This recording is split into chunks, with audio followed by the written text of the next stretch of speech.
We are live. Welcome, everybody, to the first episode of Simply the Best. I'm your host, Tal Baker-Phillips, and this is the sales podcast brought to you by Lemlist that finds out what it takes to be simply the best in the business. I'm so excited to host the first one, honestly.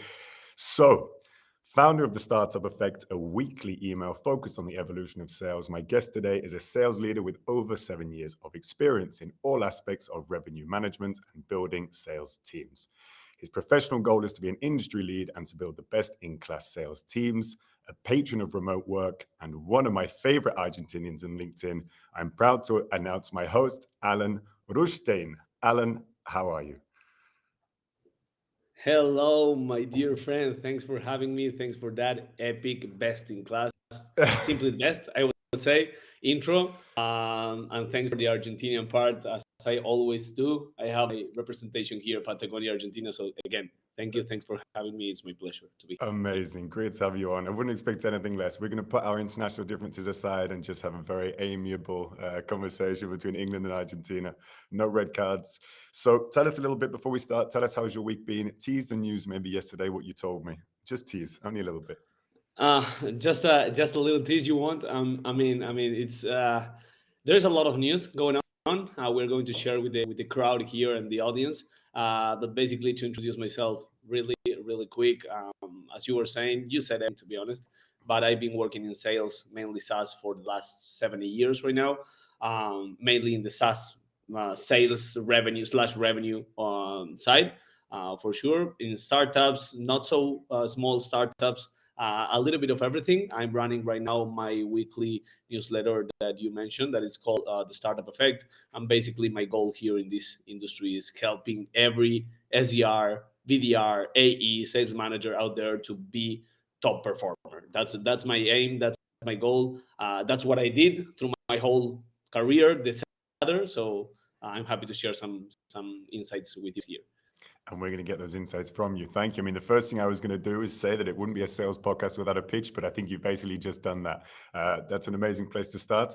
What we'll go straight into then is the value. So here we focus on value, as you might have seen from content, as you might have seen from Lemlist. We try and focus on the value above all else. So to start, we always give our viewers some advice. This is what I want to do and carry on. So can you give us 5 things that every viewer can implement today to improve their outbound strategy?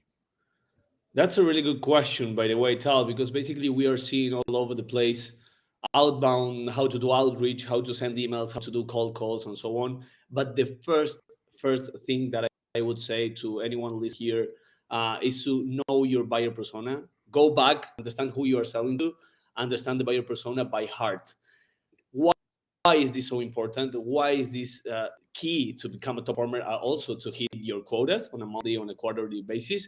Because if you know your buyer persona, if you don't understand how they behave, how they feel, how they work, their daily operations, and it's so many factors, like not only the internal ones in terms of the company, but also in terms of the recession and the macroeconomy that we are living, it doesn't matter how many product knowledge you have, but you are not going to sell. So first, understand your prospects, understand how they work, understand how they feel, so you can empathize with them and sell them better, sell them value, basically. That's the first one.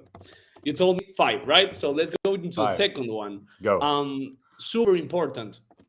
Treat yourself as your own CEO. What do I mean by this? Understand your numbers, understand what you have to do in order to put up and set up a system, a process to follow on a daily, on a weekly basis. If we salespeople rely just on motivation, that will be a problem. Basically, we have ups and downs. We have a roller coaster emotional thing in our career, in our daily basis. So it's important to know your numbers, to understand what you have to do, and get it over. Trust the process, as we always say. Another point, I mean, this is tough. Okay, so let's go, because there are a lot of things that we can cover. Another point that it's related to what I just mentioned, it's if you understand your numbers, you can break that activity into doable things, doable tasks. Why is this so important, Tal? And I guess that we are aligned here. If I told you, hey, imagine this scenario. Hey, Tal, you have to do, imagine that you just joined as an SDR, BDR, and I told you, hey, Tal, you have to do 500 cold calls per week. And you say, 500? I mean, I just do 2 calls to my mom and my sister during the week, and you want me to do 500 cold calls. So that's impossible. It's impossible for you to understand and to digest. But if you say, hey, 500 calls, that's 100 per day, that's average 2-3 minutes per call, right? So that's around 3 hours. So if I do 2 power hours or two 1.5 power hours blocks per day, maybe I will get there. So put the microscope and dig deeper in those tasks and make it into a doable, repetitive action for you to get over the big goal, right? Nice. Break it down and digest it. I like it. Exactly. Really, really important. The last two, focus on what matters. I've seen in my last 6, 7, 8 years working with sales teams, a lot of BDRs, SDRs. I've been there. I'm guilty of that as well.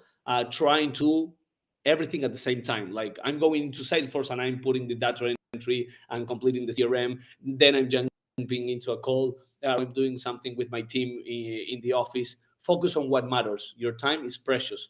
If your calendar, better said, is empty, you as a sales guy, you are going to hell. We are going to hell. So it's important to be in touch with your customer. With this, I mean 80% of your time, 80% of your time, take note of this, should be direct sales activities. No data entry, no CRM tasks, no in-house meetings, let's say, but connecting with activities that are going to impact your quotas, prospecting, outbounding, talking to clients, having demos, etc., etc., etc. And we're in number four, right? So I On have number one four. more. One more. Yeah, one more that is, I guess that it's important not just for sales, but for everything. That it's measure everything. If you don't know, you know your numbers. We said it before, so you know Mm. your numbers. Right now, you understand how to break that down into small pieces of tasks, and now you have to measure that. How many calls I did? How is the conversion rate of those calls? How good they went, or well, all the information, all the KPIs that you need to cover, measure to improve them all over the daily basis of your operational and sales stuff. And if you want, I have a bonus for you Always a that bonus, came Adam. that came into my mind. I see a lot of people commenting here, so I guess that bonus won't hurt. That it's as a sales guy, I'm talking to myself. It's my experience, and it's super hard to control this. But as a sales guy, I'm always trying, or I think that I can do many things at the same time, and that's the worst thing that we can do. We salespeople tend to be confident with our personality that we can do it. We can send an email and do a demo and run a discovery at the same time. That's not possible. The human being is not created to do. So stop multitasking. Focus on what matters. That's my bonus here. Absolutely beautiful. I didn't even ask for a bonus. You came up with it. See, this is why we get these kind of guests on, top quality. Now, and we may come back to one or two things, but I want to move on to the next point because I think Sure, man. you expanded on that really, really nicely. Your proudest sales moment and facing rejection. So overall, our careers, and particularly with a new chapter that you've got, we can mention on. But there's highs and lows, isn't there, with anything that we're doing? So could you give us your top proudest moment, and then also share a memorable rejection story the listeners can learn from? Okay, that's a tough one because I guess that during our whole career we don't have just one proudest or let's say lowest moment. As I was saying before, it's an upside down. It's a roller motion. But I can tell you. Let's start with the bad one. But I guess those bad ones or those mistakes are the ones that make us better through the process. So let's go to the rejection first. I remember one of my first days as an SDR, um, because at some point right now you have or you feel or you or perceive the rejection as part of your daily basis, right? I mean, sales is about rejection, resilience, rejection, getting up and going into the next one, right? So it's Mm. part of your job, it's part of your identity. But at some point when you start, I remember one of my first SDRs roles. I was doing this first cold call in the sales floor, open floor. So imagine I was freaking out of doing that sales call, that cold call. And I remember the telling me, yelling at me. I'm almost was crying. I remember, and he was telling me, "Who do you think you are? Where did you get my number? I'm not. I don't trust you. Why do I believe that you are telling me that you're calling for this company? How do I confirm that you're calling me for this company, etc., etc." And I was like, Okay, no worries. Sorry about that. I won't call you anymore. And I freaked out. I hung out and I went away. And I talked to my manager, and I remember he said, telling me, hey, no worries. This is going to happen more often than not. So you have to be confident. Why don't you send an email to them, or to him in this case, explaining who you are, and call him back? What was the outcome of this? Imagine the scenario, right? Me in tears, my manager trying to say, hey, no worries, this will happen. I was thinking, oh, maybe sales is not for me. So I sent an email. I sent an email to this guy. Hey, sorry, we started with the left foot. I'm Alan. I just called you. You can see my signature here. I'm working at this company. I truly believe that ABC can help you. It wasn't the best email as well. I called him back and I say, hey, sorry for that. Let me explain you why I called. And we have like 10 minutes conversation. Super awesome guy. We jumped into a demo call, discovery demo call.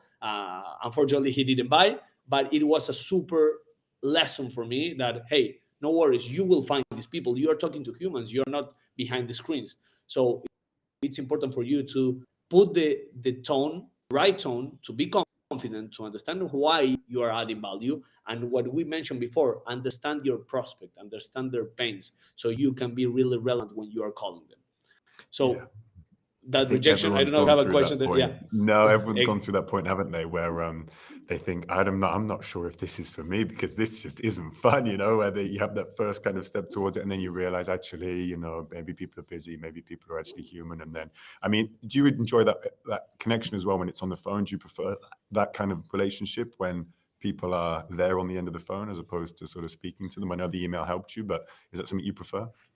Uh, it depends. It depends on the day. Again, it's not a. I mean, there's no a magic formula for this. What I always want is to I go out of the call or out of the session or out of the email, let's say at some point, or when I send that email, feel that I'm doing I'm right job. I'm doing my job right, what better said, and I'm sending super relevant, straight to the point information that I know that will add value to that prospect. Mm. So no matter if it is on the phone or if it's on an email, but I think that the lesson learned here is that we've been through, and for all the ones that are listening to us, you are going to go through these pains in your career, in your sales career. Until this day, if you tell me, Tal, right now, hey Alan, why don't we do some cold calling live right now? I have the butterflies in the stomach, right? So it's funny because I've done like thousands of cold calls, but you always have this feeling. So again, it's a matter of doing the right thing. Well, that's actually my next point. So we're going to do a live. No, we're just joking. We're not going to do that. Tell us a little bit then Please, about your. man. No, I wouldn't have sprung that on you. So tell us then, what is there something that you're super proud of as well? So that was a really nice story Sure. because you had both sides. But is there one thing, maybe even recently, that you would think that was just exactly, a real proud moment where you thought that was Absolutely, great? absolutely. And I won't tell you guys that it was a big contract, because that's for sure the ultimate goal that we always have. That DocuSign that came into our email. But I remember one time I was in the kitchen running a demo in a previous company that I was working for. I was in the kitchen of the office running a demo there with a Mexican company. I was doing it in Spanish, and the CEO, the co-founder that was VP of customer success at that time in the company, still the co-founder of the company, and right now one of my best friends here in Spain. He was there making some coffee, and I was freaking out because I had like the CEO or co-founder next to me, listening to what I was saying, listening to what I was doing, and I joined the company like 1 month before that session at that point. And well, I did my job. After that, I finished it. One day later, I received a Slack message from him saying, hey, sorry for making you nervous. I felt that. I was just willing to have a cup of coffee, but I truly, I was sold. I understood your tone. I liked how you did it. I loved the way you talk from our company on behalf of our company. You have the t-shirt on, so you are part of our team. Hiring you was one of the best decisions I ever made. And that for me was like, hey, I'm doing the right thing. I'm through the right path. I like doing sales. I love this. We have a lot of to improve for sure, but this is going well. So I was super proud that someone with a lot of experience, and I was like no one, telling me, hey, I did the right choice to put you in my team. So that was really, really, my mom was really proud, I have to say. That's so. I think as well when you get the CEO's approval as well, because it's kind of like, especially when they're founder CEOs as well, it's their baby. The business is what they've built, and Exactly. they know it better than anyone. So yeah, that's a really nice point. If they get it, that's number one, isn't it? Where you go, well, it must be quite good. If I've sold it to him, then that's pretty good. Beautiful. Thank you very much. Everyone has their unique kind of brand, Alan, and you above all, a lot of other people have your personal brand. You've got that set up. So what's your kind of secret sauce that differentiate you from other people in the network? And what have you found that works that you've doubled down on that you could share? That's a good question. In fact, this is something that I always ask to myself and to other creators and other salespeople as well, to understand what are the best practice or what can we do to improve and to double down on it, as you were saying, Tal. I don't think there is like a secret sauce because we are evolving. If there will be, if there is one, for sure, I think that. Sorry, if there is one, I think that it's something that it's going to hurt us because if we believe that it's just one secret sauce or one magic formula, what will happen is that we'll be all top performers, and that's a wrong belief, right? We should create our own.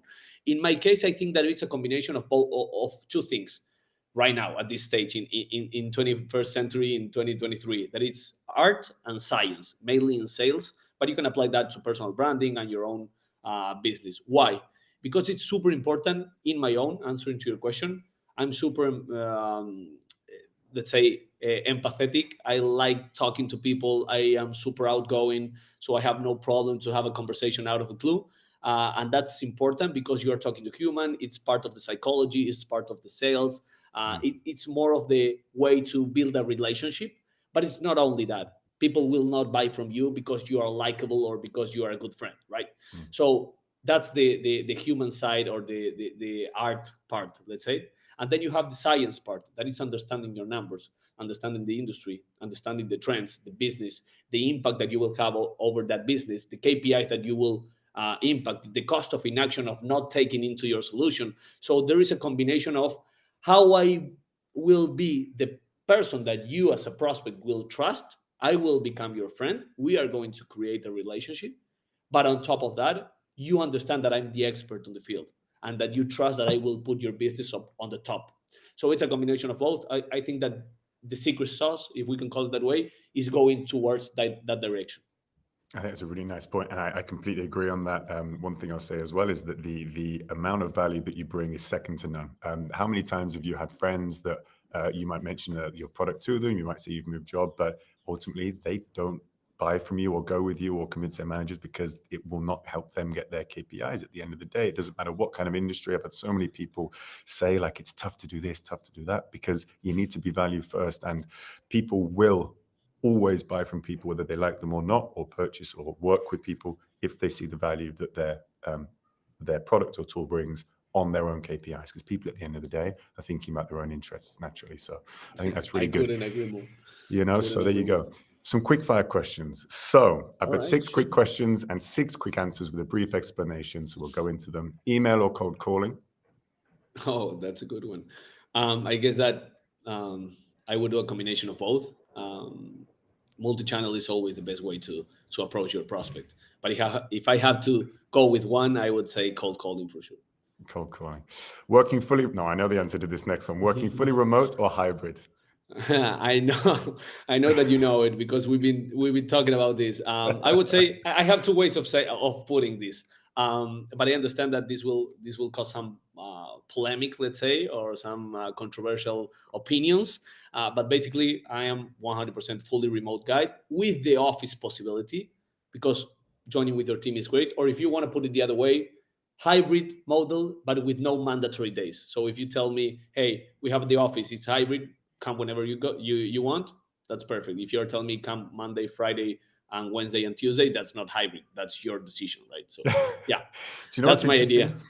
There we may even disagree slightly, but maybe not disagree. But I found that when you have, if people are into a hybrid model, like not fully remote, because I think fully remote is one thing, and it's Yeah, admirable, and I think it's great, and I think there's a future in it for sure. And I also think that if you have a hybrid model where you stick to certain days, like okay, we're going to be in the office Monday, Tuesday, Wednesday, or Monday and Tuesday. Wednesday, Thursday, Friday, up to you. You do what you like. And when people understand that and they know they kind of buy into that, it allows people to kind of have that bit of freedom on the Wednesday, Thursday, Friday, but then also everyone understands where they're going to be Monday, Tuesday. So I'm kind of in between on it as well, where either fully remote or like a mix of hybrid. I think as long as the team has a buy-in, I agree. I agree with you. Yeah. I agree with you. Just to add one point here is that I completely agree that this is like a structure. Again, going back to the systems and processes, I like this. I like this structure. But you, as an employee, let's say, you have the option of, you know what, this week, because of XYZ reason, I'm not going on Monday and Tuesday, but I'm going on Thursday. It's hybrid, and There you go. it's my there you go. So you have the Mhm. option. It's not mandatory. So, but if you know that you're going every Monday and Tuesday, you have your team there, then great as well. So yeah, Bingo. I agree with you, man. Time for pizza at lunch. Now, Yeah. a couple more quick ones. Biggest time waster people should stop doing. Answering Slacks all day long. So multitasking. Beautiful. I think that's a It's great one. yeah, I think that's a yeah. great one. Moving on, because we've got some in the chat. We've got some really nice questions. I'm going to run Let's through go. these, and then we can go for some great ones. Now, favorite use of AI? Chat GPT to create your ICP, buyer persona matrix, with symptoms, pain points, challenges, and KPIs that will be impacted. Cool. And do you have a prompt you could maybe share? I You want have to put? some. Yeah, sure. That'd be I great. can share some with you guys. Yeah. All right, beautiful. And then one person everyone listening should follow on LinkedIn. I would say Tal, a guy named Tal. But I have a really good friend of mine that is called Yuri Beremchuk. He's the cold email master here, so go follow him. Good It's a stuff. beast, a legend. Good stuff. And then finally, your top controversial opinion from the quickfire ones. What have you got? Um, That's a good one. I would say I don't think it's related to the five ones, but I think that when I see some job openings that says, "Hey, 5 years of experience in SaaS sales for an SDR," for example, I don't think that's legit. I've found best top talent not coming from the industry. So my controversial opinion at some point, if you have the industry knowledge, great, but you don't have to have that to become a great or a top salesperson in the industry. I think that's great. What a great way to end the quickfire ones. Thank you. Let's go to some of the questions from the chat because there's some really, really nice ones. So, hi, Ellen. Hi, Ellen and Tal. It's Q4 and we're in the final rush of the year now. If you had to start from scratch to get 10 meetings booked between today and the end of next week, what would be your action plan? I'll let you go first. All right. This question is straight to the point, and I like that. I've been through this in the last couple of quarters, and what I try to do is do an audit, 100% deep audit on my pipeline first to understand how can I put or how can I push the most big bets deals or opportunities that you have into the end of the funnel. And this is with challenging approach. So use the challenger approach 100%. Go challenge your client. Why are you not moving? If there is any reason that it's happening that I don't understand, talk to your champion. Talk to your champion and the decision maker. Put them into a call. Understand what is happening. If you agreed before that everything was great, something you are missing for sure. In terms of the meeting books, I would say after the audit, understand what are your top potential clients and go find 10 exactly like those are the ones that will have the most chance or percentage, let's say, probability or possibility to jump into a session, because you already know the process in the same industry, you know their pains, you know their rush, you know their need. So that would be my approach, but again, always do it in a multi-channel approach with super highly relevant information, and avoid any kind of generic email spray and pray, because that doesn't work anymore in 2023.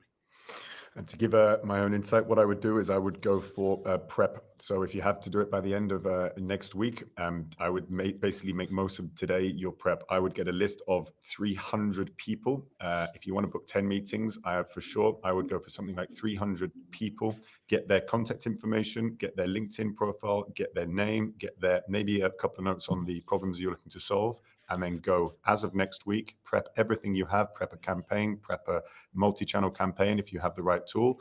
And then I would send it Monday and I would go through that, get the calling numbers, get the emails, get the LinkedIn and send those messages, because to get 10 by the end of the week, you're going to have to go some volume. Of course, keep the relevant messaging, but that would be my advice. Prep today, the rest of the week, you're going to have to go inside the bunker and get your head down. So there's my You answer. applied it. You applied what we talk. Know your numbers, understand your process, get that list, and get that conversion rate moving Yep. forward. And we've all been there, man. So Yeah. best of luck, whoever asked that question Yeah. there. Number two, what do you think are the top two skills for building a successful sales career? Alan, that's one for you. Mhm. I think that this is, I wouldn't say it's easy, but it's easier to apply at some point. Um, that applies for any career. That is discipline, 100% discipline. I think that without discipline in sales, we're not going anywhere. And resilience. Resilience is key. We talk about this. You will face 90% or 95 or even 99% of your time rejection all the day. Tal just answered the question. If you want to get 10 meetings, talk to 300 people at least. So that means that most of them, 290, will reject you. So resilience and discipline, it's key to understand that you will move forward into the sales career. I think that's a good one. Yeah, and I think I agree with that. I think that perseverance and resilience is what I always go for as well, above anything else, above skill, above kind of the kind of natural skill. I think that the resilience and the willingness to continue going at scale and volume is what separates the best people in the sales career. And next one, we've got. I know we're sort of coming to the end, so what we can do is we can do one or two more questions, Alan, and then we can summarize if it's okay with yourself. Perfect. Any tools you recommend to monitor your personal performance sales-wise? Where do you set your goals, KPIs, etc.? That's a good question. Right now, at the moment, I'm not using any productivity app. There are a lot in the market, I know, for free, so you can check them out. Productivity apps or productivity scheduling as well, and so on. There is one that I use to control my power hours that is called Clockwise. That blocks automatically, or it connects to your calendar to give you the best insights on where to being able to be booked or not. So go check that out. And in terms of KPIs, where, how, when, quick answer. I've seen a lot of cases, most of the cases that sales reps put themselves or their managers like 7 KPIs to follow, 9 KPIs to follow. Impossible. Pick the three more important if you are an SDR: activity level, number of meetings booked, number of calls, whatever, and double down on this, and then improve the second layer, the top second tier, let's say. Do that. The same for the AEs. Opportunity to closing ratio, sales length cycle, average contract deal, whatever the KPI that you're working with, but define 2 3 the most and work on them. And thank you, by the way, Alan. What you do a great job at is you go from the SDR side and the sales side. So you go kind of giving double value here every answer that you give. There's one more, and then we can summarize. How do you choose which channel to use at which time? Cold call first, email first, Instagram DM. How do you do it? I love this question. I love this question because it's not, again, a secret sauce or a magic formula. I have something. It's not mine for sure. I copied and improve it and implement it based on my own industry and business. But it's the 3 times 3 approach. That is in the first touch that I do, in the first touch of the sequence that I do with my prospect, super cold. I run the 3 channels, or I touch the 3 channels. So I send an email, then I do a connection request over LinkedIn, and then 2 3 hours later, I call them. So I have the trigger, and I boost my familiarity law that they know at some point, if they saw my email and they saw my request, that I am Alan. I'm not trying to sell. I'm trying to start a conversation. But that's how you boost and you are top of mind. So that's one thing, combining all the channels. But which channel? It's the main important question here, and it's the channel where your buyer is. If you're talking to marketers, go to LinkedIn. They will be there for sure. Use email. If you're talking to big guys in corporate, CFOs, there is a possibility they are not in LinkedIn. So go and call them, right? So it depends on your buyer persona and the industry that you're selling to. That will change a little bit. And in your experience, what have you found works the best? You have a lot of success with LinkedIn. Maybe you have a lot of Mhm. success with Instagram DMs. What's your favorite preferred to channel? Right now, based on the audience that I built and all this personal brand that you have around yourself, I've seen that the best channel for me is LinkedIn, because you have that authority, right? You have the people check your profile or talk to you and say, hey, this guy knows at some point, right? So that's the power of your brand. But again, I'm not just married with one channel. I think that multi-channel approach is the way to start a conversation, to get replies faster and disqualify or qualify even faster. I completely agree. And this is why we harp on so much. This is why we talk about building the personal brand, because one quick look at a brand like yours, one quick look at a page like mine, one quick look at someone with 10, 20, 50, 60,000 followers, you start to think, hang on, this content's useful. And then again, you build credibility and you're in. It's much easier to close deals. It's much easier to build a relationship. Alan, 30 seconds to finish here. I'm going to summarize one or two things, but 30 seconds to promote anything you like. Go ahead. What's your main takeaway? It's my pitch time. All right.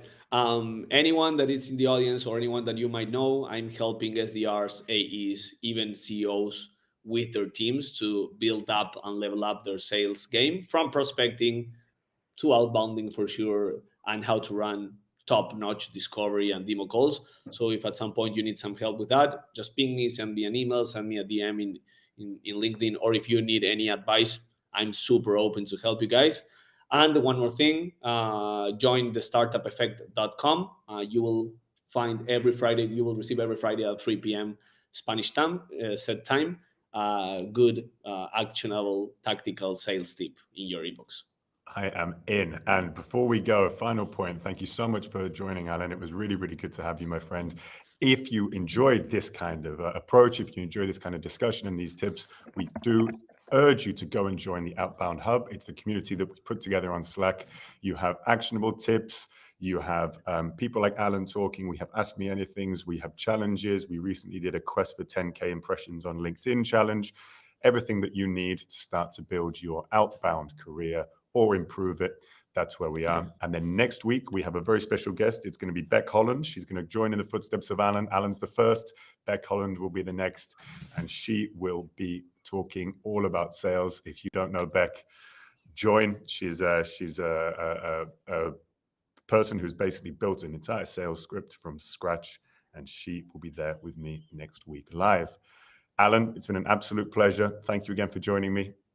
The pleasure is all mine. I'm happy to be here, to be the first one. I hope that this is not the last one, and all the success, guys. I love you. I love what you're doing. So this is great. Thank you so much. Alan, my friend, you are Have a great simply day. the best. Have a great weekend. Bye. The same, guys. All the best. Okay, Bye-bye. thank you.